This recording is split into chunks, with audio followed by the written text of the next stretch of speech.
जम्मू कश्मीर में 10 साल बाद चुनावी शोर परवान पर है। 90 सीटों की लड़ाई में बीजेपी, कांग्रेस, नेशनल कॉन्फ्रेंस और पीडीपी आमने सामने समीकरण सेट कर रही हैं। कश्मीर में तो नहीं, लेकिन जम्मू के भरोसे बीजेपी ने सूबे की सियासत का पारा चढ़ाया हुआ है। जम्मू की ही एक ऐसी सीट है नौशेरा, जिस पर बीजेपी के साथ विरोधी की नजर है। बता दें कि राजौरी के नौशेरा विधानसभा सीट पर बीजेपी ने एक बार फिर बीजेपी प्रदेश अध्यक्ष रविंद्र रैना पर भरोसा जताया है, जिनके खिलाफ कांग्रेस के साथ मिलकर नेशनल कॉन्फ्रेंस ने सुरेंद्र चौधरी पर दांव खेला है। गौरतलब है कि 10 साल पहले हुए चुनाव में भी रविंद्र रैना और सुरेंद्र चौधरी आमने सामने थे और एक बार फिर नौशेरा के चुनावी दंगल में एक दूसरे का मुकाबला करने वाले हैं। बस फर्क इतना है कि एक और जहां रविंद्र रैना दूसरी बार नौशेरा में कमल खिलाने को तैयार है, तो दूसरी ओर हाल ही में बीजेपी का दामन छोड़कर सुरेंद्र चौधरी नेशनल कॉन्फ्रेंस की टिकट पर चुनावी जंग लड़ने वाले हैं, जिसे कांग्रेस का भी समर्थन मिला हुआ है। ऐसे में रविंद्र के लिए 2014 वाला इतिहास दोहराना आसान नहीं होगा।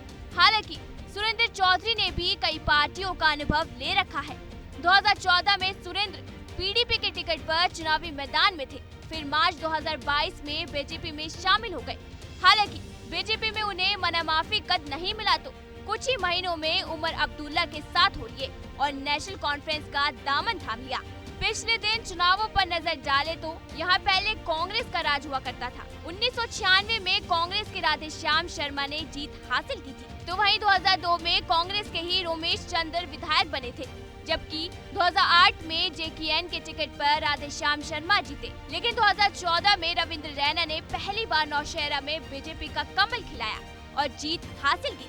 और अब 10 साल बाद एक बार फिर रविंद्र रैना के ऊपर बीजेपी ने भरोसा जताया है। बता दें कि करीब 1 लाख मतदाताओं वाला नौशेरा सूबे के पर्वतीय इलाकों में आता है, जो राजनीतिक और रणनीति के रूप में भी काफी महत्वपूर्ण है, क्योंकि ये भारत से पाकिस्तान बॉर्डर के पास है और अक्सर सुर्खियों में रहता है। ऐसे में स्थानीय मुद्दों के साथ साथ राष्ट्रीय सुरक्षा के मुद्दे भी चुनाव में अहम रोल अदा करते हैं। क्या इस बार फिर बीजेपी 2014 वाला कमाल कर पाएगी, या फिर कांग्रेस के समर्थन के साथ उमर अब्दुल्ला के सिपाही सुरेंद्र चौधरी 10 साल पहले की हार का बदला लेने में सफल होंगे? ये हमें कमेंट करके बताएं और जम्मू कश्मीर के चुनाव से जुड़ी तमाम खबरों के लिए देखते रहिए एबीपी लाइव।